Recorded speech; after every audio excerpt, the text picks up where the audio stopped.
Next up, we have a fireside chat between Courteney Monroe and Jeff Schneider.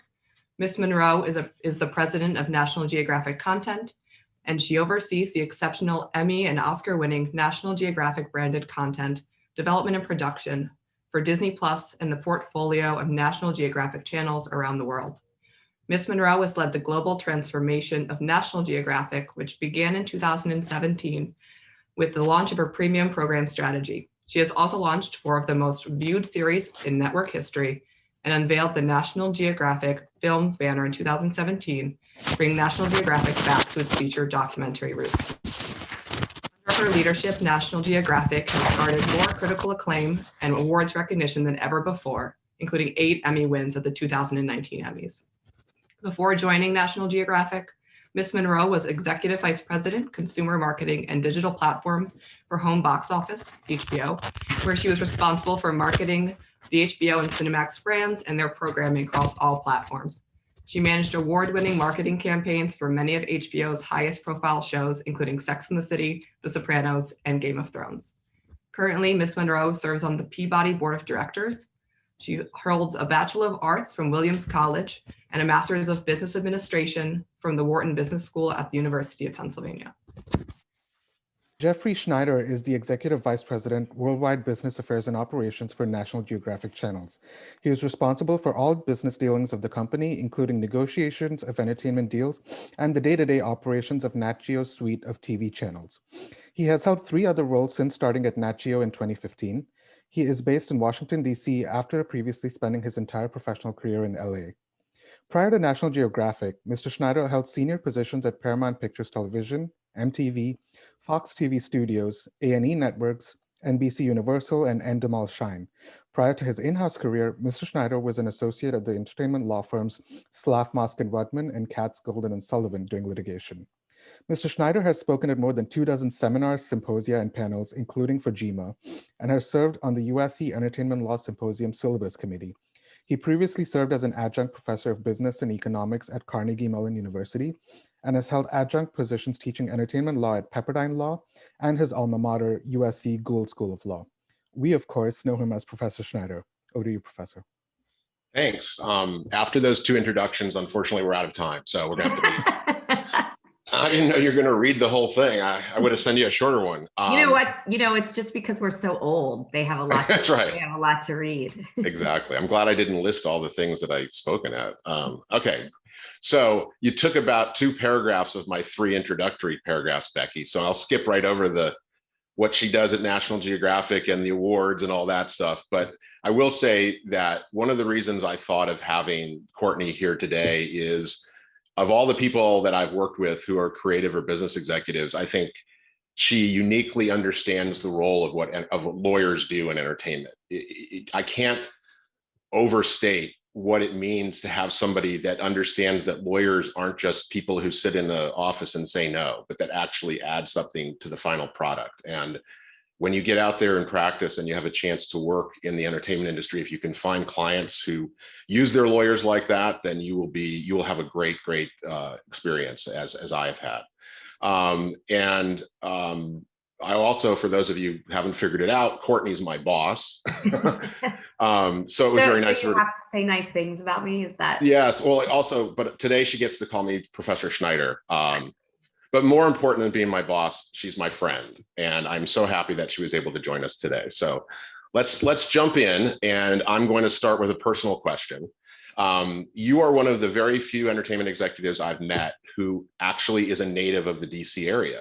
So was this something you always wanted to do, entertainment, or is it something that you just sort of found?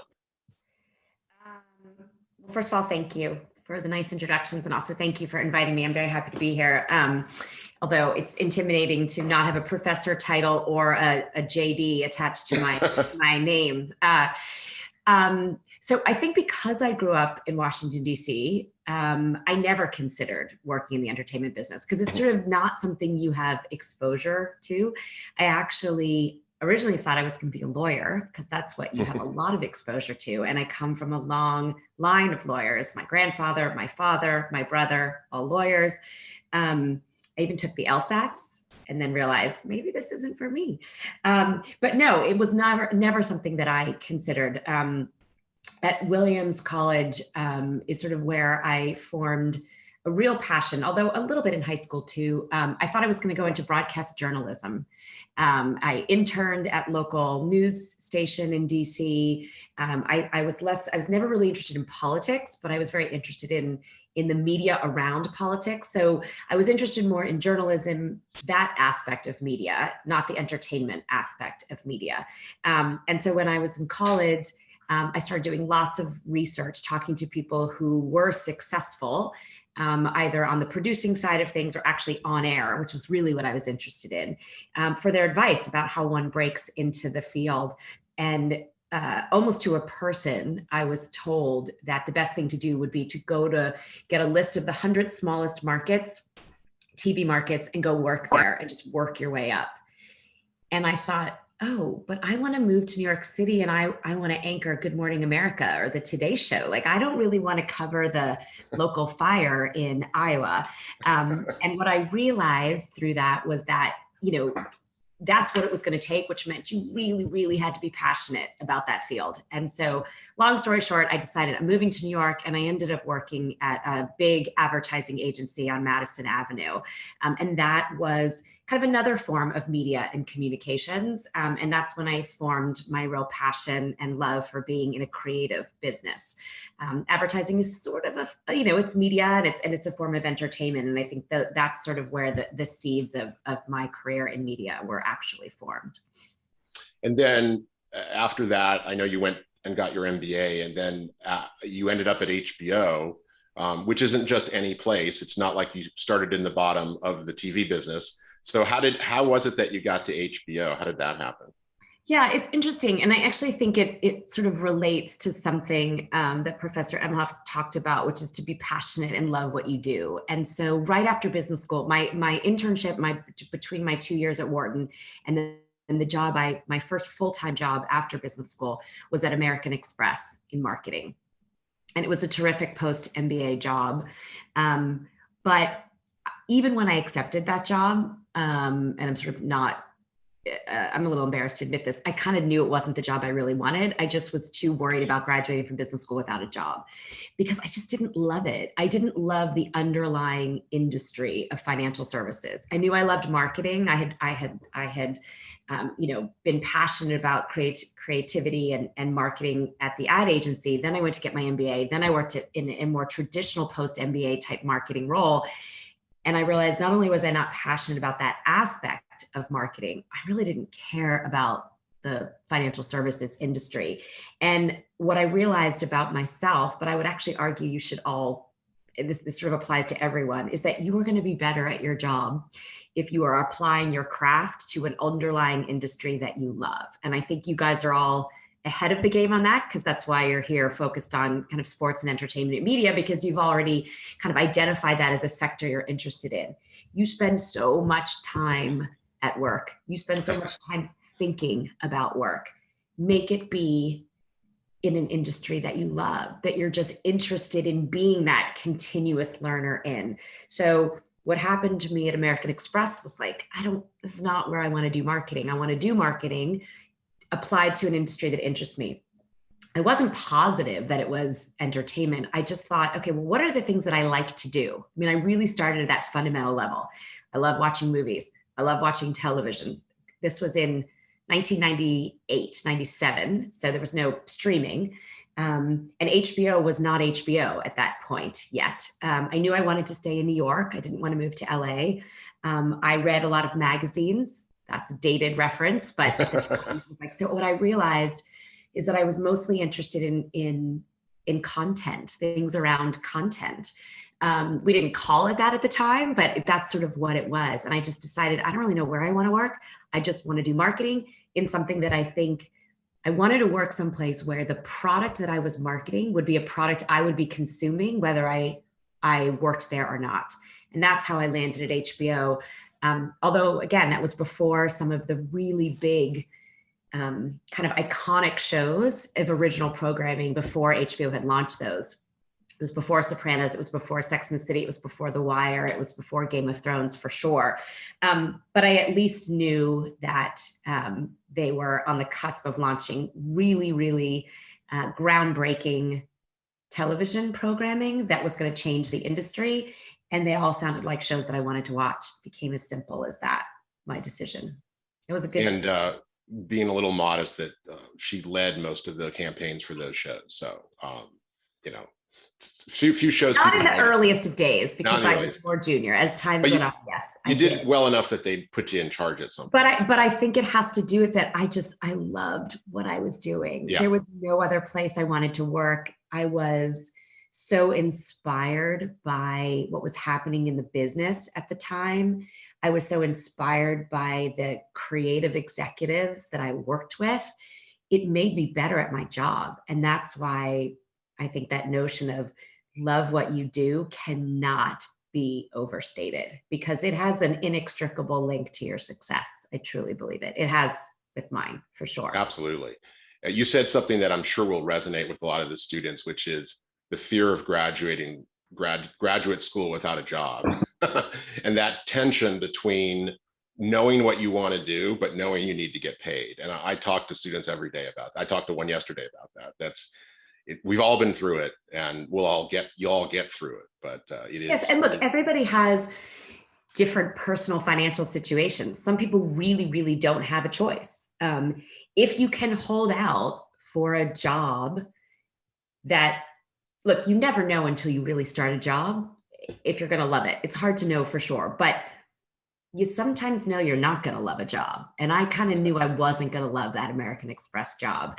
And I could have held out a little longer, but it was sort of an ego thing. And all my classmates from Wharton were getting these fancy investment banking and consulting jobs. And I thought I was going to be left behind. And really, I wasted time.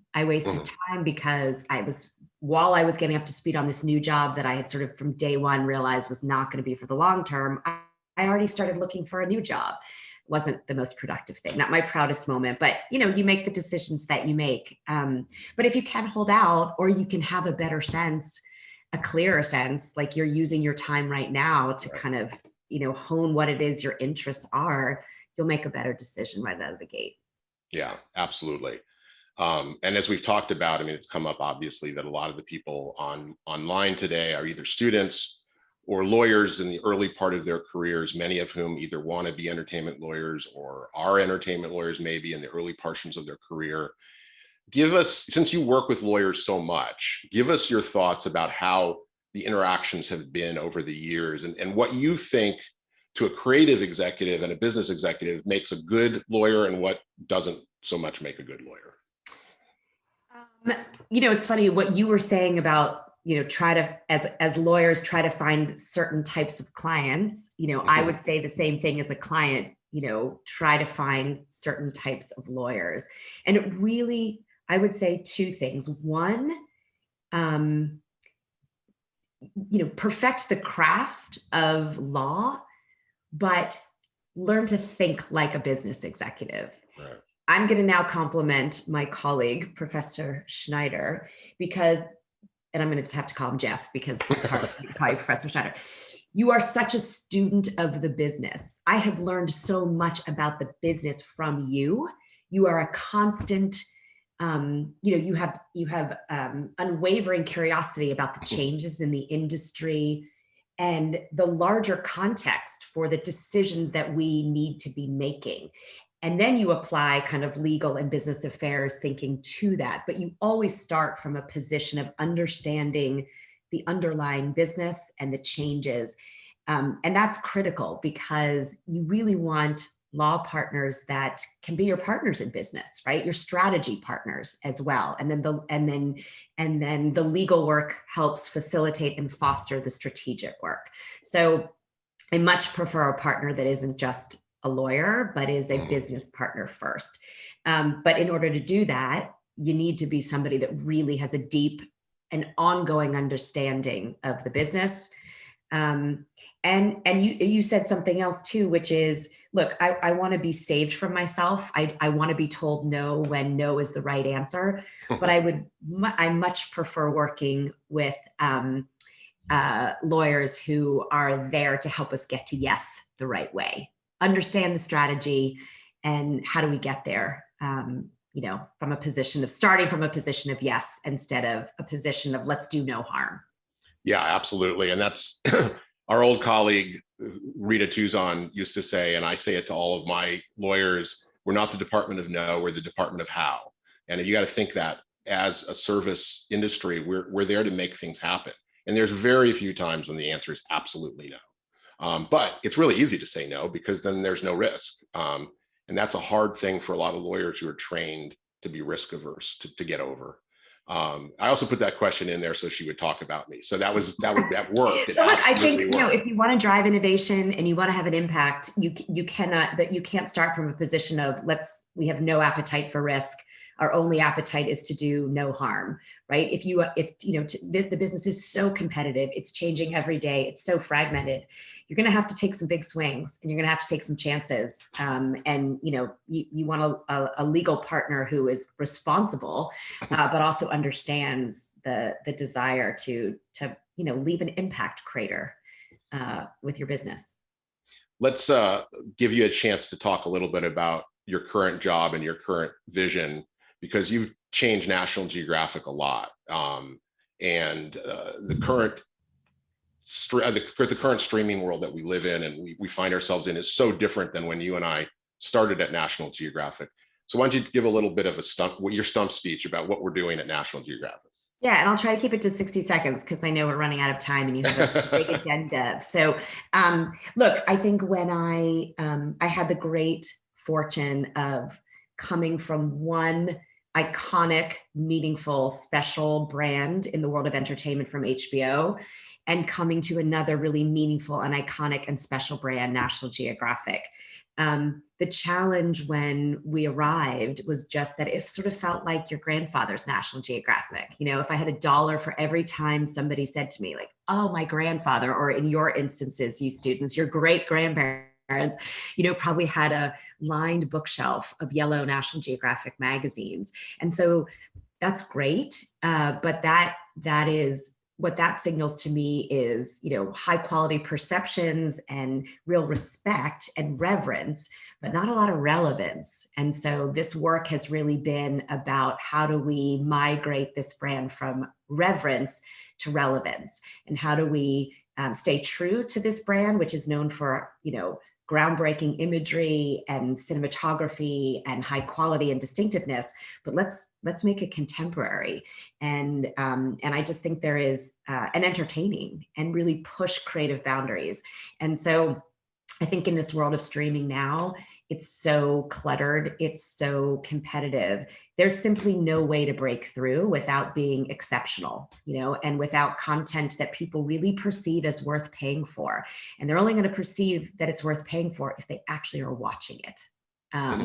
And so, we've worked really hard to become a port of call for the best creative talent and storytelling that that kind of defies people's sort of dated and antiquated perceptions and expectations of the brand. And I think Free Solo, our documentary film that won an Oscar, is probably the best example of the work we have done and are certainly continuing to strive to do. I think we have time for maybe one or two questions, but we're a little over time, but I wanted to at least give a chance to answer a couple. I don't know how we're getting the questions right now, but or are we just letting people put their hands up? Oh, in the chat. Got it. So I'll wait and see if we get anything in the chat. I'll keep an eye on it. Okay. Come on, people. It's if okay not, if you don't. Yeah. It's complicated. People, I especially feel bad for the people on the West Coast because it's 8 in the morning. Oh yeah, it is very early. Well, anyway, we could keep Juan Delgado, an old friend of mine. He wants to know what our biggest challenge in the future is regarding streaming. And I think it might be specific to us versus the industry generally, because we do have. Yeah, look, we have the great fortune of being now a part of the Walt Disney Company. And more specifically, we are one of the 5 brands, featured brands on Disney Plus, which is the #1 corporate priority of the Walt Disney Company right now, which is the, the growth and adoption of that streaming platform. So, I think we would have a far bigger challenge facing us if we didn't have that vine to swing to. I think the biggest challenge I feel personally is sort of living up to the bar that is set so high by the other brands on that platform, Marvel, Pixar, Lucas, and Disney. So my 16-year-old son this morning, before going to school, they're sort of hybrid. He went to school today. He is so obsessed with WandaVision. I don't know how many of you have watched it or are watching it, or he's so obsessed. When the show drops on, 3 o'clock in the morning on Friday, he woke up this morning and at 7 a.m. was watching it. That's a high bar. I want National Geographic content.